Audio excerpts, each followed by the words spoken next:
Колкав дел од населението уплаќа тикети за спортско обложување? Анкетираните граѓани пред камерите на М-нет телевизија се со поделени ставови. Велат додека едни со часови чекаат среќа за тикетите, други предупредуваат дека таму најчесто завршуваат оние што немаат работа и бараат лесен излез од сиромаштијата. Уплаќање спорт. Ја тоа цел живот не сум го користил да плаќам спорт. Не е лошо, кој како ужива си некој тоа. Ја ги тука ги има цел ден, гледа, чека дали нешто ќе се падне да земе.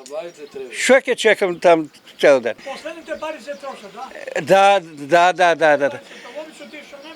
Тие што не работат. А тие што работат, неке там не троши, он знае како се искаруе. А вај мисли дека да не работа, а дека пара ќе земе, од тоа ќе живее. Нема од тоа живејачка. Слабо, женато плаќа, јасно. Јајчно, а ништо не добиваме. Па она стално игра. Јас не се по тоа.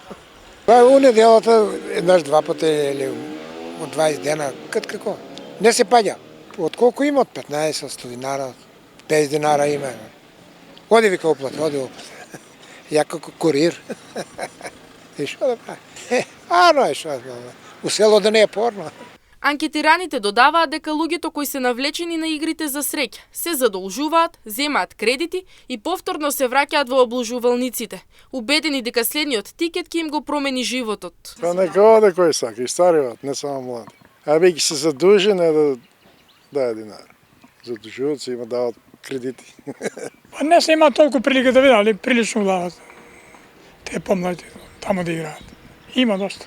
Сепак мнозинството изјавија дека пари не треба да се чекаат од напишаниот тикет, туку да се фатат за работа и да заработат некој денар.